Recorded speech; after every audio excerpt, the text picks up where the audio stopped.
It's been a long, exhausting day. Your troubles just won't go away. One thing that gets you through these is watching cheesy holiday movies. You think that you're above them, but you know that you love them. So get ready to listen. Now here comes Kevin and Kristin. Oh yeah.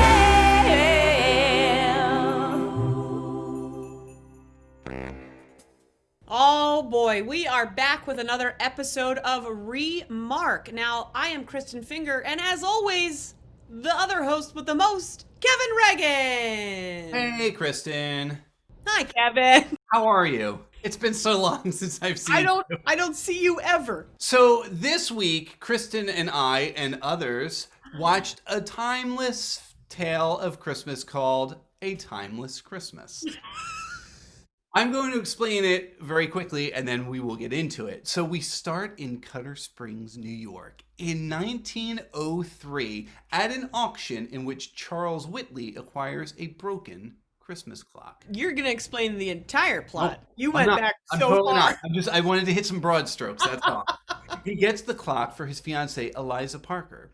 At this auction, we are also introduced to Whitley's nemesis, Harold G.D. Moran. I added the GD, but when he says it, that's how I feel. Who seems to have designs on Whitley's ideas. And lady.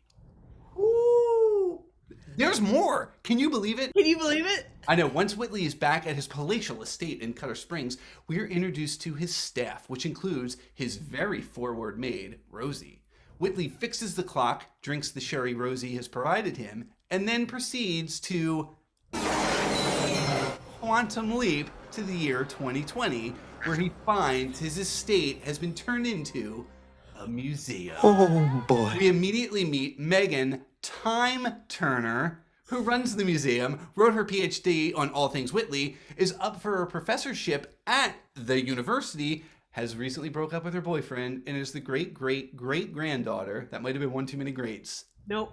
That's enough. Great. Rosie. Yeah, I think it's two greats. Megan attempts to help Charles get back to his time by eating pizza and go clothes shopping. So, Charles must find this magical clock before the full moon on Christmas Eve to put right what once went wrong, hoping that his next leap will be the leap home. Kevin, we weren't the only lucky ducks that got to watch this. Please introduce our guest, Kevin. I'm so excited. Well, we have a quantum leap aficionado, if I am not mistaken, my friend, who might have gotten me into some of these movies, Amy Martin. Amy's so far away. And a kitty cat. And, of course, speaking of kitty cats, lover of all kitty cats, my own beloved wife, Julie Christmas Snow. Yay! I added the Christmas part. It's still kind of cute that your last name's Snow. You could be in a Hallmark movie. You know that, right? Should be. This is awesome because the last episode, if you watch, where we talked about Christmas in Vienna, we had two people who never watched these movies. Tonight, a little bit different. We have two people who often watch these movies. So I got to go with the king of all Hallmark first. I don't know that Amy has ever missed a Hallmark movie. I have. What? No, not this season, I hope. Well, yes, so far, because I try very hard not to watch them too early in the season. I prefer okay. after Thanksgiving. So I usually break around this time and start watching, but I have not watched. Well, okay, I watched one other one earlier, but I have not watched them. I'll catch them later in December. Yeah, that's great. Which one? Which one? What other one did you watch? I'm trying to think of what it was because I was like, you know what? I haven't watched any. I need to watch one to like warm up, and I can't remember what it was. I hope it wasn't Cranberry Christmas. Just skip that one. It was not. Good. Julie, my beloved wife, we were very excited for this film. We were. What are your thoughts on this as the movie that I've brought you into this silly little world to come talk about? So I I'm not usually shy with my opinions. And in fact, when I agreed to be on this show, I told myself, Julie, don't be a mic hog. Don't be a mic hog. Don't take up all the airtime. Just, be chill. I was afraid I'd have too much to say. And that's not going to be an issue. Oh, no. What? Wait, have you two not discussed this as husband and wife? You have not discussed that film. No, we did in the moments as it was happening, but we haven't talked about it since so that we can talk about it here. You did watch it together. Yeah. We only have one TV in our house. Yeah. And we both had pens going and at different times. It was almost like taking a test where Julie would pick up her pad and pen and start writing. I'd be like, should I need that? No. What happened? I made sure I had a pad with lots of paper in it. And I don't know if this is what I wrote for the entire movie. And most of them are character names so that I could reference them. Yeah, Similar, not a whole. Yeah. Well, here's something interesting that also I didn't take that many because I was enthralled. I was enjoying myself. I love it. It's funny. Then Chris, and I can't speak for Amy, but I kind of feel like Julie and I are in the same world, which is this movie looked awful. Like the trailer, it looked awful. And I was so excited for how awful it looked. And in the end, I was disappointed because it wasn't awful. It wasn't particularly great. Right. I am right there. And it was so middle of the road. I was like, oh, okay.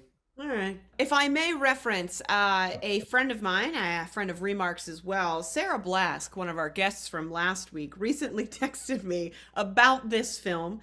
And she said, time traveler, what year is it? Me, as in Sarah, thinking, what are they going to say? Are they going to pretend museum tours and parties are happening in December 2020? Are they going to say it's 2019 and everyone will understand why they're pretending it's last year? Will they make the leap and declare it's 2021? Museum made. What year do you think it is? Time traveler, not 1903. Fade to black. Damn it, cowards! Well, actually, can I speak to Sarah? Just Sarah. Everybody else is welcome to go get a coffee or make a grilled cheese for Kristin at this moment. Sarah, I'm with you, and here's my thinking. I have mentioned this before. If you watch all of these, you'll hear me talk about something called the Hallmark multiverse. And I do believe we are within a multiverse where these things are all happening, but in different multiverses throughout Hallmark. Very similar to Marvel. I could explain it more, but who has the time?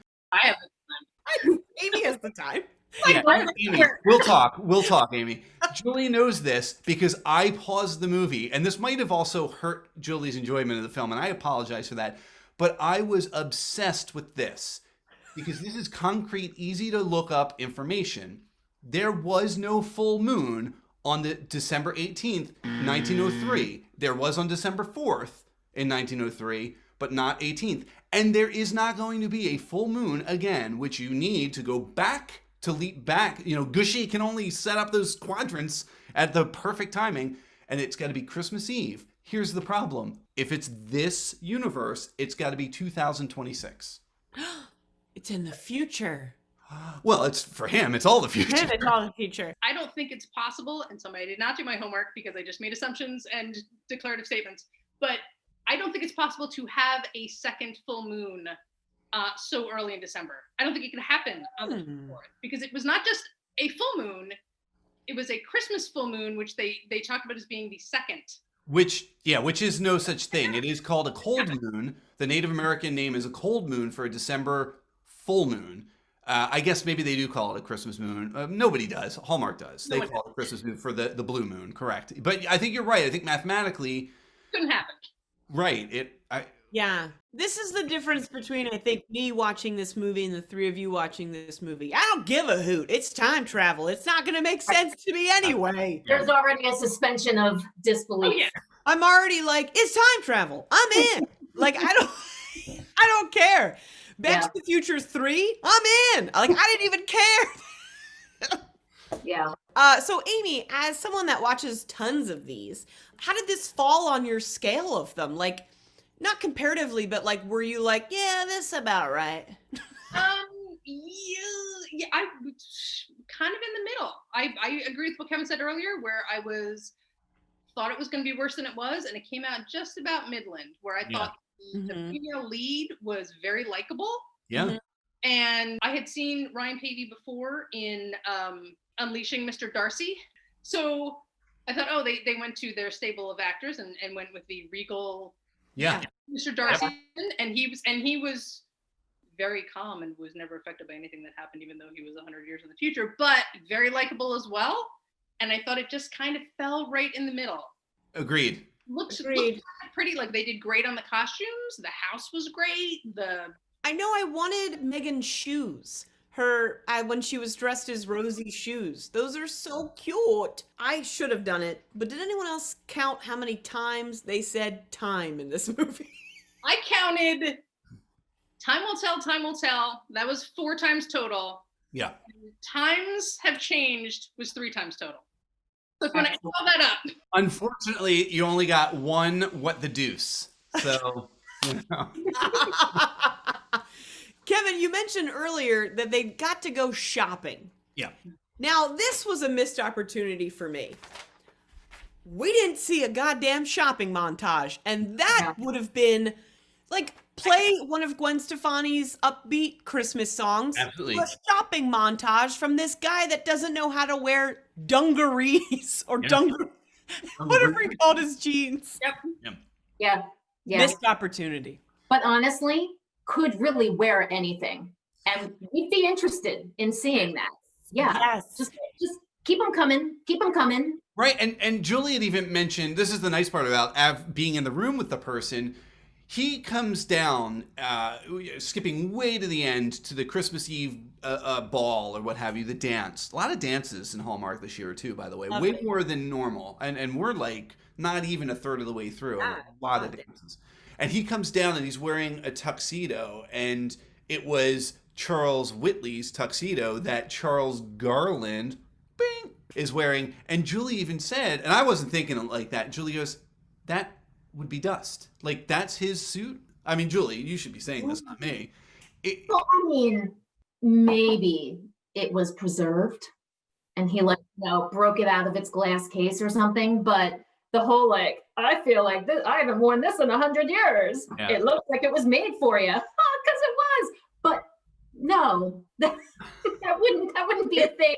It would have been awesome if he looked like a mummy and it was like all peeled off and like just because it gels and stuff too. It's just like, and he's like, and nobody acknowledges that. They're all like, yeah. That's right, yes. Kevin, you know what this movie did have is one of Kristin's tropes, a crisp white dress shirt. Yeah. Yes, it did. We had a moment for you, Kristin. We paused it. Ooh. We did. Kevin said, I have to pause this. He's in a crisp white dress shirt. Yeah. In the diner. Also, I have a list of things. I'd like to call this segment Kristin's List. The What Is All of This segment, brought to you by Charles Whitley. Can we call this, instead of Christmas, can we call it Miss Chris List? Yes. Okay, good. Kristin, make me a graphic for that. What are these? Cars? What are these? Flying machines? What is that? A microwave? Solar power? Pizza? No, now, hold on. I have to cut you off for a quick second because you mentioned microwave and pizza and something happened. Art imitated life or vice versa while we watched this. Really? Julie knows. I think it was in a trailer that they were having pizza in a diner. And so Kevin got it in his head that he wanted pizza while we watched the show. And he said, I wish we could have pizza. And I said, well, we have a frozen pizza. Did you want to make it? Yeah. So he goes, sets the timer, and we're sitting there. The microwave dings in that scene, and we both hit pause and walked away. and we look at the pizza. And it's not like cooked. And we're like, And Kevin's like, there's still time on the timer. What could have happened? And we go sit back down. And it did again. And we're like, what the hell? And then we realize, oh my God, it's in the movie. I also thought some sort of alarm or alert was going off in my house It when was that very moment was significant. happening. Yeah. I felt we were involved, is why that was the Definitely. case. It was pretty. He really wanted pizza. Well, you got your pizza. Was it good? Yeah, it was good. It's late night pizza. It's always good. So this woman who was in this, who played Megan, I thought she was marvelous. Me too. Like, okay, marvelous is like an overshare for like, we're not talking Shakespeare to quote the movie. But I thought she wasn't over the top, and it was like, okay, this guy just like time traveled, and she reacted kind of great. She was exactly what was called for. Unfortunately, the script only called for that. Yeah. I think that she had a lot more in her, but it wouldn't have been appropriate because then it would have been overacting because there just wasn't a lot to kind of like grab onto. There wasn't a lot of meat to the script at all. No. And it had what we've talked about in the past. This has been brought up by many, many guests.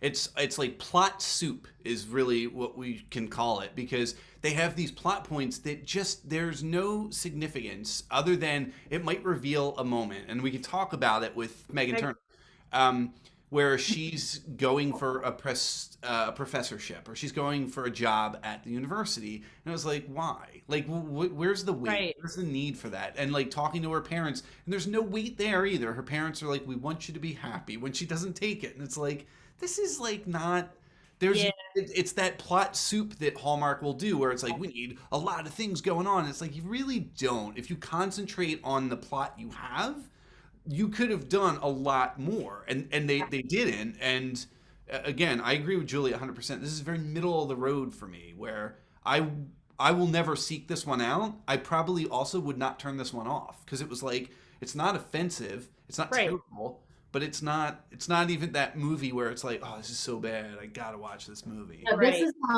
this is a good movie to have on in the background when you're folding laundry. Yeah. There you go. There's that. I also think I'd leave it on because of Ryan Pavey. Yeah, I mean, Great reason. I think he's cute. He's not hot. my normal type, but I'm not usually into like like when he was wearing all the old timey clothes. I was like, you look okay. But then they put him in like a regular outfit, that blue sweater. When she walked in, she's like, oh, Yeah. gazunga, like. Yeah, that blue sweater jingled my bells for sure. Yeah. Chris, I didn't mean to cut off the Miss Chris list. Did you happen to have the internet on there? I had the internet as well. Well, He called it a road. The only reason I want to bring that one out is she mentions the internet. I think she says this phone has the internet or something. And he goes, what is this internet I keep hearing everyone talk about? At no point have we ever seen him talk to anyone but her ever at that point in the movie. And it's like, who's talking about the internet to you or anything? He's got a whole side hustle that they didn't show in the movie. He's actually been selling drugs down like that alley that he took her. But they're old drugs. It's like they're leeches and like really old brain drills. He's selling that toothpaste because now it has turned into cocaine. You know what? I loved it though. When she undid that and that little dust puffed out, I was like, hey man. And it was that's something that is very easy to do in post. But it was still like, that's fun. That's Fair enough to do it. Yep. Yeah. On your list, referencing Juilliard, which you haven't missed yet. And then I thought also possibly Broadway, perhaps. And when he first came down the stairs, he did not mention, though he was very angry that the people were in his house, cell phones clicking at him at the time, like was not phased. yeah. Can I ask why? I guess because we learned later that the guy, his nemesis, actually like paid for this town to be a town. Yeah. So maybe that's why Charles Whitley was popular, but it was as if like this guy was Abe Lincoln. And everyone was like, oh. Like, I've never gone to like a tour. Like, even when I went to the Winchester House out near San Jose, I wasn't like, oh. Like, I don't know. Was Ryan Pavey the reenactor for? Because then you may have had your cell phone to click in. If Ryan Pavey was my tour guide at the Winchester House, Yeah. Explains a lot. Well, we've talked a lot about Ryan Pavey, and I sure would hate to not mention Ryan Pavey in something called Kristin's Hallmark Holiday Hunk, Objectification.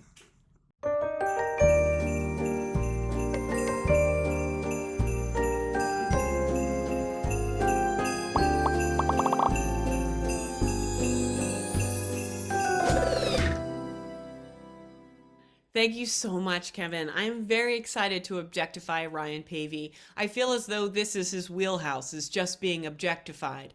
But as a reminder, we're not objectifying the actor. We're objectifying the character, and of course, therefore, the looks of this person that plays him. So we're going to give a 1 out of 10 mistletoe rating based off of sex appeal, swagger, would you hit that? That looks good in the crisp white shirt. So I'm going to start with my buddy Kevin. I'm very curious, actually, how you feel about Ryan Pavey / Charles Whitley. Or also Charles Garland. I like me some Charles Garland. Yeah. I like when he bought into playing the part of Charles Garland. Immediately. Yeah. He was like, I'm down. I got you. I'm with you. Yeah. I did. I enjoyed that. I liked him. I liked the actor. I liked the character.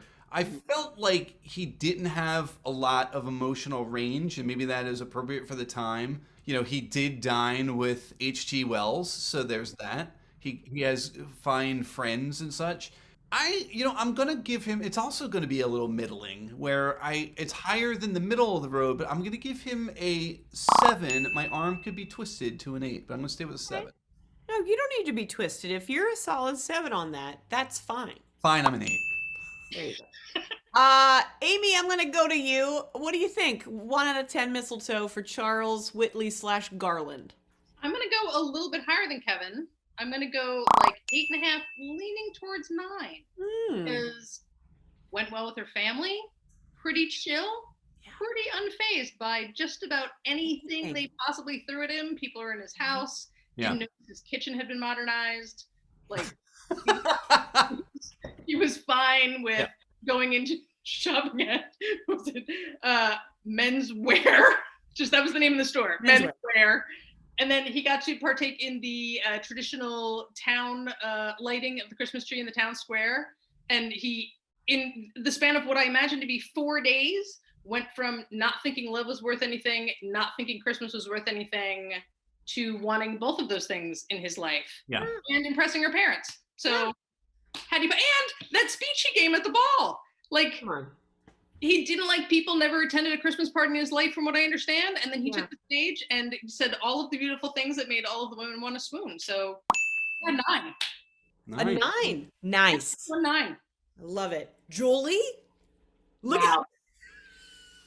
I feel like I'm back in school and I just got called on and I don't have my homework done because Amy just gave, like, if we were on opposite sides of like debate club, I wouldn't be taking home a trophy right now. Let me say, I don't have a lot of reason for my rating. Okay. But it's just a 5. It's not Fine. Edible.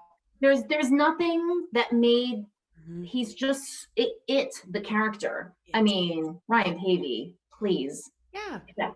Him aside, the character of Charles Whitley Garland was just not outstanding, not terrible, just passable. Yeah. I didn't feel any chemistry between him and Megan, but I also didn't feel a lack of chemistry. Like you encounter that sometimes where you're like, oh my God, these two people like should not be together.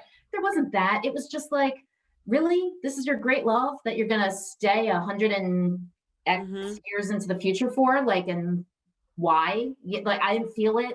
I didn't feel him as a character. I just didn't feel it. 5. Here's the thing.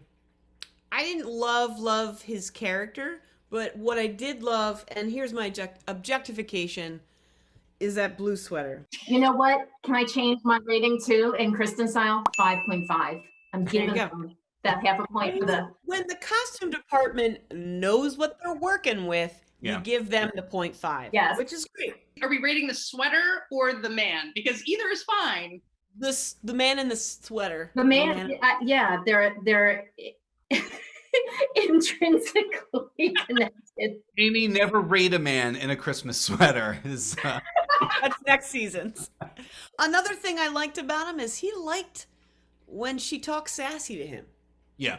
But he also compared it to his maid Rosie, which was a little weird. Yeah. What's going on with him and Rosie back in the day? He was a friend. He called her his friend, and he struck me as a man who didn't have many. That was like the closest person he had. Yeah. Okay. Yes, it was a servant, but the time. Could have been friends with Harold Moran. Had he been friends with Harold Moran, things may have been totally different, but we'll never know. Two very important moments that also bumped him up a bit for me were he lifted her up when he won the tree topper contest, and my uterus went, yeah. And also, she fell off a ladder. No. A chair. A chair. It was a little ladder. There were little steps on it. I rewound it. Okay. Times. Okay. It was like a ladder that like you push back and forth. It was a little baby one. Are we certain of this? Did we have it? Is this a ladder fall Hallmark moment? I think so. Yeah, we finally got one. So that bumped him up too. Now you're thinking to yourself, Kristin, you must have given this guy a 10 with all these bump ups. Nope, he got an 8.5 with all these bump ups still. Wow. Yeah. I think he's cute. I do. I think he's cute. I think the character was kind of a dud. But you know what? I'm fine with that because, like, he's down for anything is what it seemed like. Well, and also he gets bonus points for catching and twirling Yes! off of the ladder. There was, like... And Yeah. he did I'll take it. I'll take it. I'll take it. So, Kristin, do you remember a couple weeks back we had our guest, Brendan Carr, was on the show? I do, yeah. Lovely guest. Brendan had a little segment called Brendan's Movie Pitches. I remember this. It was a brilliant pitch of 2 ornaments that are animated and put on the tree, I believe, and then fall in love. What if they already were in love to begin with?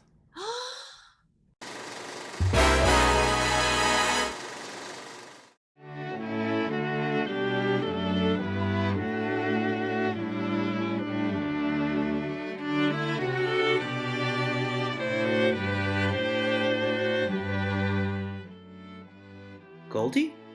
Red, hi. How are you? I'm good.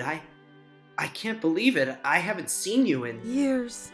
I know. I thought maybe you were on the other side of the tree, but your aunt told me that you and Green left and were in the lobby of a big law firm. Oh, well, Green and I didn't work out. He shattered me to pieces. What? Not literally. Oh. Well, what brings you back? My aunt. She got knocked off the tree by the cat. Whiskers. I heard. I'm sorry, she was one of the best. She was my Christmas. She could sing. She could dance. She had been around the tree multiple times. She was so... Well-rounded. Yeah. I had to come back for her. And for you.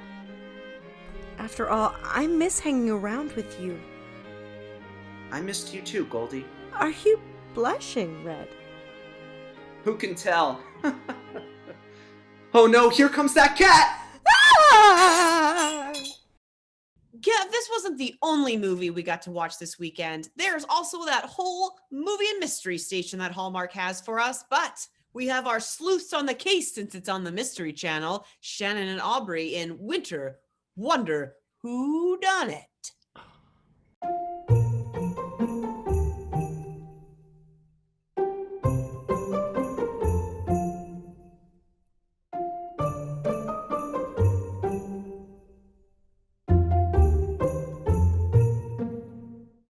Hello and welcome to another episode of Winter Wonder Whodunit. I'm Aubrie and this is my co-host, Shannon. Shannon, did you fall in the lake and drowned? Oh, yeah, no, sorry. I just got back from being on the slopes. Oh, Don't worry about it. oh my gosh. A real Colorado move. Mm-hmm. Such a Hallmark diva you are. That's what they call me. Tonight we are talking about the delightful movie, The Christmas Doctor.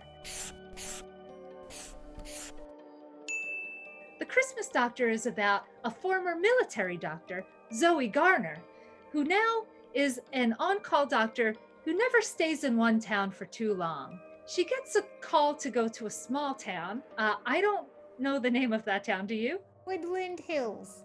Woodland Hills. We're gonna say Woodland Hills. Kristin and Kevin will work their magic and prove us wrong shortly.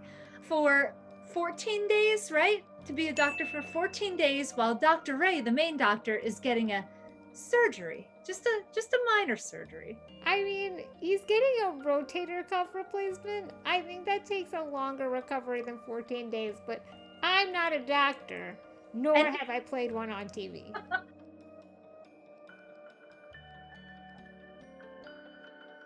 When Holly Robinson Pete. When Zoe, that's the character's name, not to be confused with Hanging with Mr. Cooper star, Holly Robinson Pete. They should have just called her Holly. It's like, it's just in a a Christmas name. movie. I agree. It already has the name. Why change it? Why change she it? has the perfect Christmas name, guys. So when Zoe goes to the doctor's office for the first time, there's no one in there except for there is a I wanted to say young man, but like her age man named Luke, who is fixing something under the cabinets, and he slams his head, and she's like, "You want me to check that for you?" A very slick move. And then she is introduced to Gabby.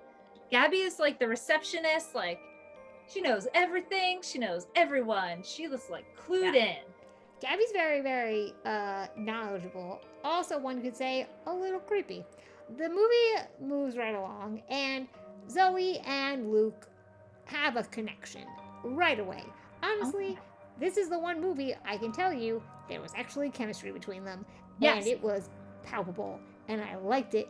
Thank God for chemistry tests. So, Yes. Zoe and Luke have a little connection. She's Their great. connection might have involved this guy, a little lightsaber action happening. Oh, yeah. Yeah. There's a lightsaber. She finds this lightsaber. That's a joke throughout the whole movie. It's an adorable joke. We all get it. It's funny. He's a little bit of a nerd. She's a little bit of a doctor. It's adorable. Love ensues. So, there are also flashbacks in this movie, like the last one, but these flashbacks actually make sense. They flash back to when Zoe was a military doctor and she was trying to save a patient. This patient was very special to her, and she tried very hard to save him, but unfortunately, he died. She was very upset about it, and I think that is why she never stays in one place, because then she can never get attached to anyone and That is very be true. sad. Yes, and she can also never play chess with them because that was a big part of their relationship. I mean, she can never play chess with someone because she doesn't stay long enough, because the game of chess takes forever.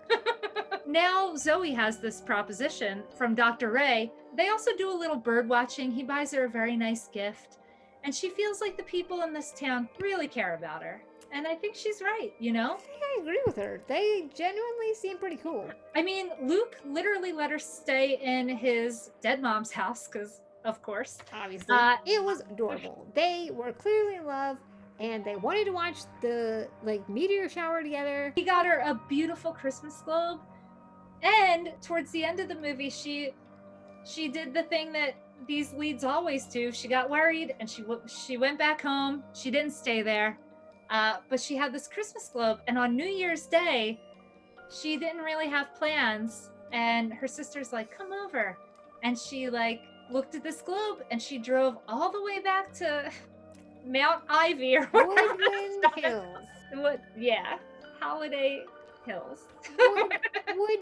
It started with a W. Yeah, Woodland. Winter Wonder Hills. Winter Wonder. So, Winter Wonder Hills, yes, she drove all the way back there and was like, "I need a place to stay." And he was like, you can stay here. And she's like, "I mean forever." And he's like, "Oh, wait, you're staying?" And she's like, "Yes." And he's like, "Great, because I love you." And she's like, "I love you." And then she stays and becomes a doctor, and they fall in love, and everyone's very happy.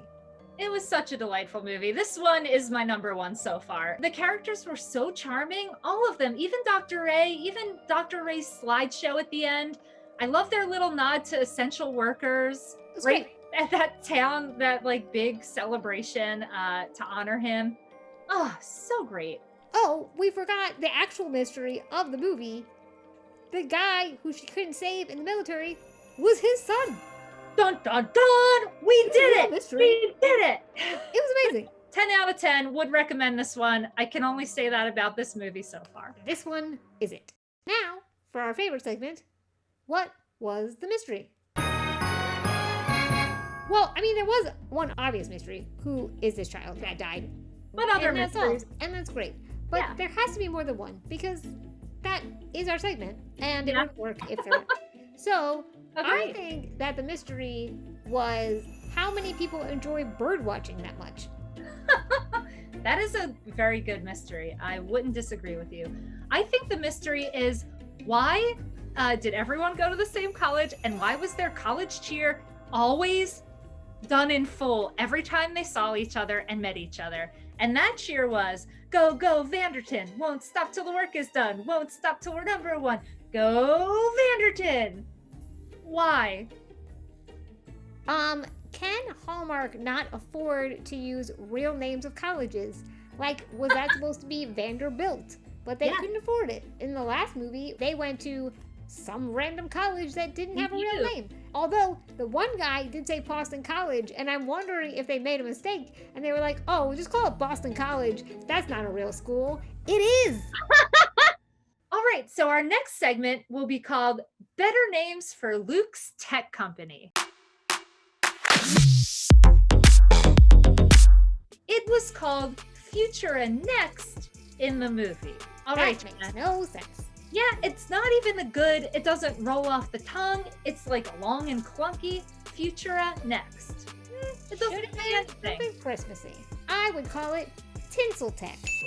Ooh, Christmassy and tech savvy. I like it. I would call it Christmas Tech Past, because Futura Next. I get it. I get it. Like the Ghost of Christmas Past. Yeah, I like it. Yeah. holiday themed. Yeah. Although tech companies are year round, so I guess they don't have to be. This is a Christmas movie. It needs to be holiday related. Fair. I would have named it Christmas Empty Your Cookies. Ooh, a little browser humor for you. Browser humor. Ooh, that is delightful. I would call it Christmas History Deleted.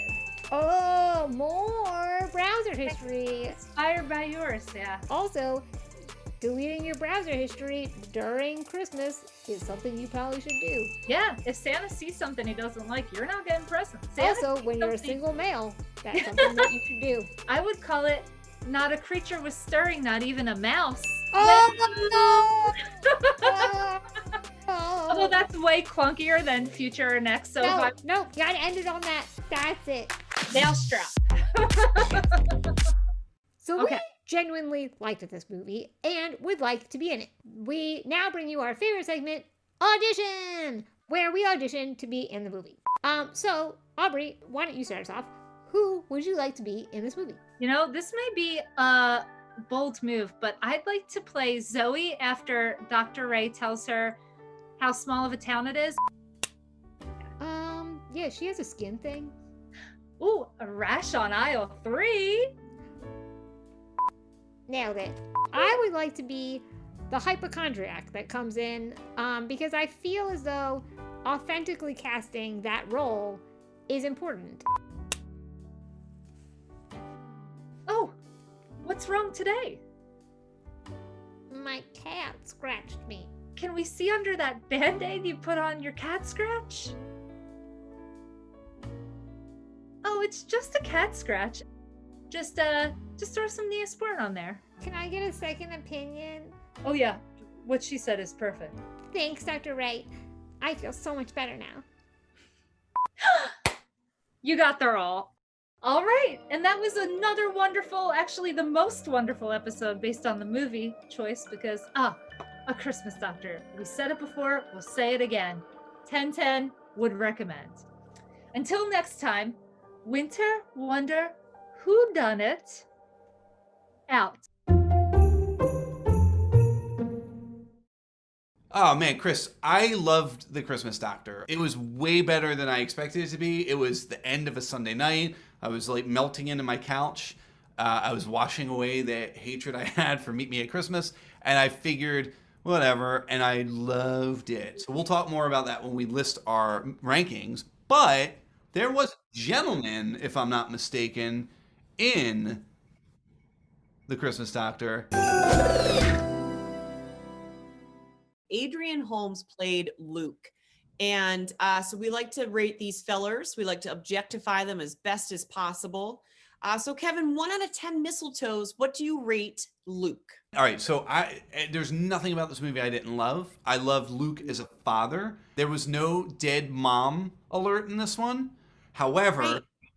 we do know that there was a dead son alert. Oh, that was sad. But that didn't factor into Adrian, and I liked the way he shaved his beard. I liked the fact that he was a bald man. Like, not enough bald men on behalf of guys who are barely holding on. Not holding on at all.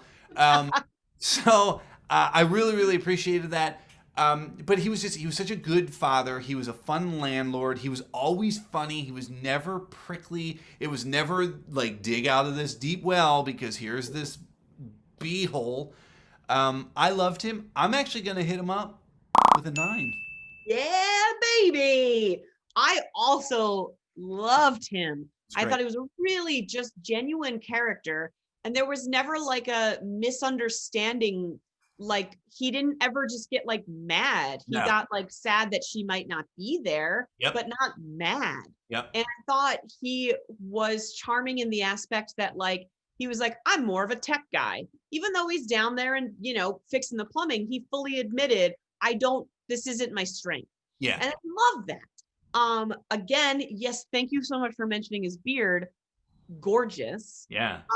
They also dressed him really well. There was never a scene where he wasn't dressed really, really well. Also at Christmas Eve party was wearing a crisp white Yes, shirt. he was. Yes, he was. And I loved it. And so I'm also gonna give him a 9. Oh, that's our first match, I believe. I don't think know, we we've loved that. him. And you know what's so funny too? I didn't know this until after the fact. He had a lightsaber, and Holly Robinson Pete picked it up, and it was beautiful lighting in that room when they were using the lightsaber, Yeah. playing around with it and stuff. And I thought, well, that's interesting because like it's legit a lightsaber. It's not like a stick that lights up. It was a lightsaber. They called it a lightsaber. He did the voice of Mace Windu in a couple of Star Wars productions, a couple of animated series pieces. So I thought that was awesome. He has a good voice for it. He's got like a nice He baritone. does a lot of voiceover work. Yeah. I like him. I'm gonna Google him, and I don't mean that on the internet. So Thanks to our viewer mail, we were given the phone number to one Danica McKeller. mic drop, big mic drop. So we've tried. Now we've tried last week on the show, and we've tried intermittently throughout the week without recording. But we're gonna try again, see if we can't get her on the line for you, our fans, our remarkers, as it were. Oh my God! Hashtag remarkers, Kev. Hashtag remarkers. All right, so let's get that phone ringing. Oh, it's ringing now. Here we go. And Hey, you've reached James. I'm not here right now, but leave a message James and I'll again, get back okay. to you. And if this is Kevin and Kristin, please stop calling for Danica McKeller. I assure you, this is not her number. You've called like 20 times. Just please stop. Please. okay, Everybody else, have a great day. Danica. Perhaps there's a code word that Kristin and I need to use to get through this gatekeeper of yours named James. We just want to ask you to come and maybe say some kind words to the people of Remark. Yeah, we love how much support you do for so many charities. We love how much just joy that you simply just being on screen bring. If you could bring that joy on our show, we would be so thankful. Very quickly. We're not looking for anything crazy. It's not like you have to review an entire movie. I mean, you can if you want to, you know. I mean, if you came on and wanted to talk about Christmas She Wrote, we wouldn't hate it. We'd love it. In fact, even if you wanted to come on and you're like, oh, my favorite movie was Meet Me at Christmas, let's talk about that. I mean, you could sway us. We would do it, yeah. You would bump it up to like number 19 or something. Close. Probably not. But once again, James, Danica, we are asking that just give us a call back. You got our number. It's right there on the caller ID. Give us a call and we can talk. Is the password Fred Savage? It beeped. Ooh, I think it got through. She might have thought you said Fred Schneider, which it could be Fred Schneider. I have a little bit of a list. I'm sorry. Let's call back. Kev, we have watched 16 movies. That's insane. It's 32 hours of Hallmark movies. And like, it's amazing. I love them, but it's 32 hours, and unfortunately, they're not all gold. They're not all gold, Kev. So talk to me about your rankings. Did the 4 this weekend move anything substantial for you? So my number 1 is still Delivered by Christmas. No change, Chris? You still Delivered by Christmas? No change. That is still the same. My number 2 is still On the 12th Date of Christmas. Same. Okay. 12 Dates of Christmas, whatever it's called. Yeah. I have an audience here. It's a live that's show. Fine. That's fine. My number 3 is a new entry. It is, in fact, Holly Robinson Peete in The Christmas Doctor. That is also my new number 3. Right? I gotta tell you, I really thought hard and was like, is this number 2 for me? And like, it's too new for me to do it as number 2.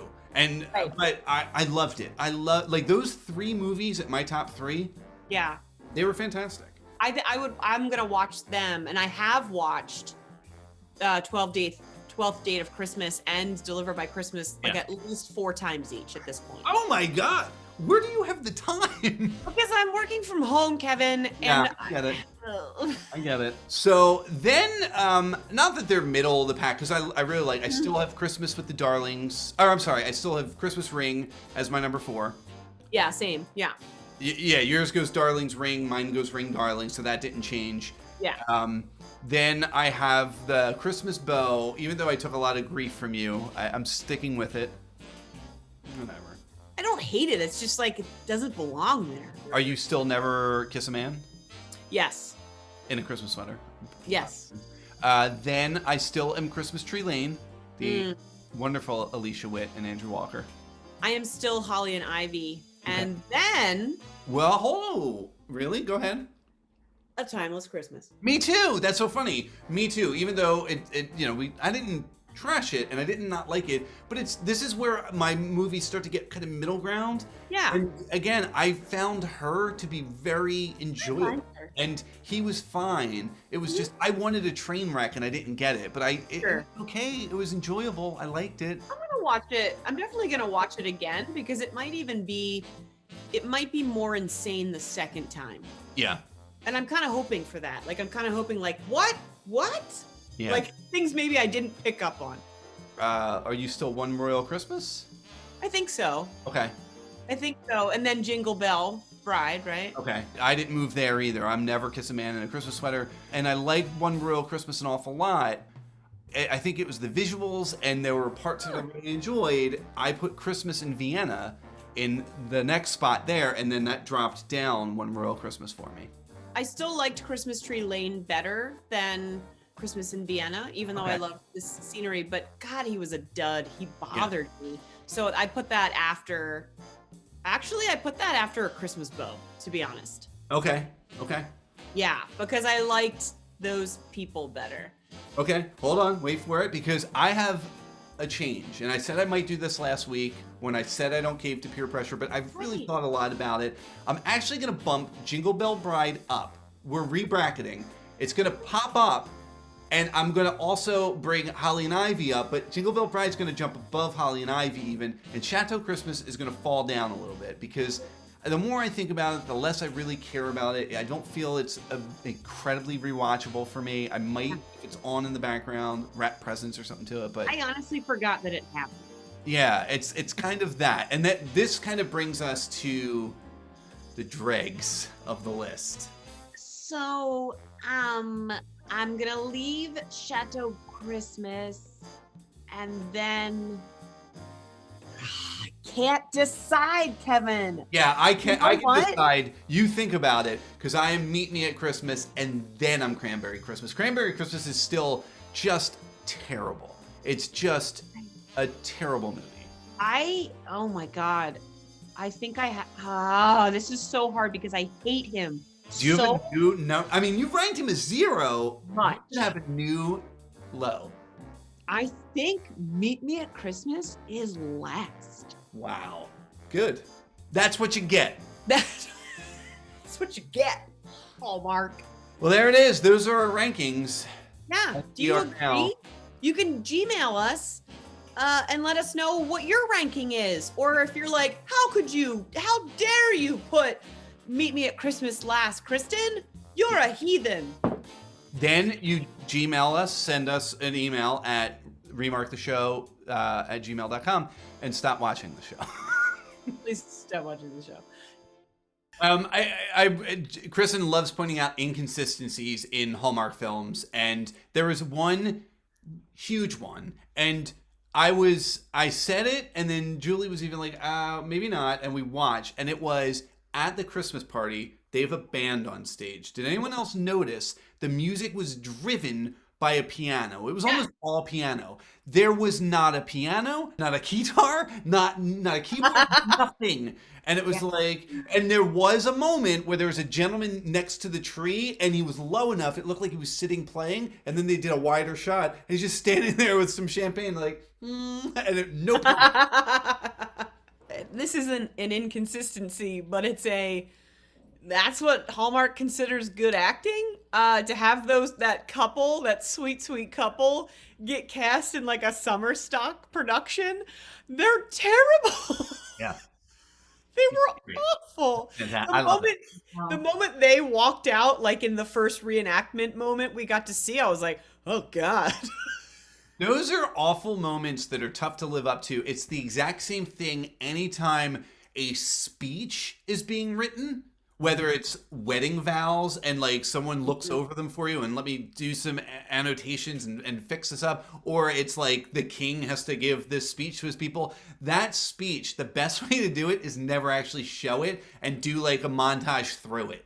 Yeah. But when you show it, it's always like, oh, okay, generic, whatever. So yeah, I'm totally with you. They should have skipped that and gave us the shopping montage, because then this movie would have been better. Yeah. I've watched this movie before, and it was Kate and Leopold, but in that one they went back. So that was a surprise ending. I thought he was going to go back, especially because he was dressed in a dress that could have fit in a previous time. Loved that dress, but also didn't even think of that like she was, if they would have gone back in time together, it would have been. I thought they were tipping their hand, and then they such a history buff. She would have. That's not how Quantum Leap works. It's not how the Christmas time traveling shed works either. Kevin and I loved that one. The Christmas time traveling. It had Tom Skerritt. You can't go wrong. Yeah. So this is the question we'll ask at the end of a movie, and it's a pointless question to ask, but let's do it anyhow. We'll start with my beloved wife, Julie. Will you watch another Hallmark movie? Well, Kevin, will I watch another Hallmark movie? Like in general, not this one in particular. Another one. Oh my God. Well, first of all, I don't know if you know this, Kristin, but my relationship has been slightly refined lately. Yes, her husband's in the same boat. By Hallmark. That said, I don't hate them yet, and I thought I would by now. Yeah. But I don't. I really enjoy Hallmark. Same way I enjoy a good romance novel. Mhm. I'm not ashamed, Yeah. I love a vampire romance novel too. Oh yeah. Amy, how about yourself? Is this it for Hallmark? You're done. I'm done. I'm out. I'm out. No, I don't foresee I don't remember a time when I wasn't watching, though I know it existed. I don't remember when I was not watching Hallmark movies. And for all of the reasons that they reliably churn them out with cute things and nice people and a happy ending. And yeah, I'm all in. There's no way I wouldn't. This one, though, not again. Thank you, ladies, for being here, and thank you for watching at home. Amy Martin, is there anything that we can plug for you? I would just hope that everyone has a safe, please be safe, and happy holiday. Don't visit people that you love, because that's the right thing to do this season. Yeah. I love that. Thank you. Julie, thoughts, plugs? I think that people should watch Remark. Oh, Plug for the plug of the show we're on. Conventional. That's a good wife, Kevin. I not only get to see the finished product, but I get to see the behind the scenes, and it's a labor of love. And it would be lovely to see some of that love returned. I mean, I know it has been, but even more so. So, market, Nice. look for it. There are some live shows coming up in December, 3 of them, I believe. Well, what a great place to put it. We don't usually say it in the episode, but that's true. December 3rd, December 10th, and December 17th. All Thursdays at 8 p.m. Eastern. Thanks, Julie. You have a good audience. Yeah. Amy, you didn't plug us for Amy! I didn't.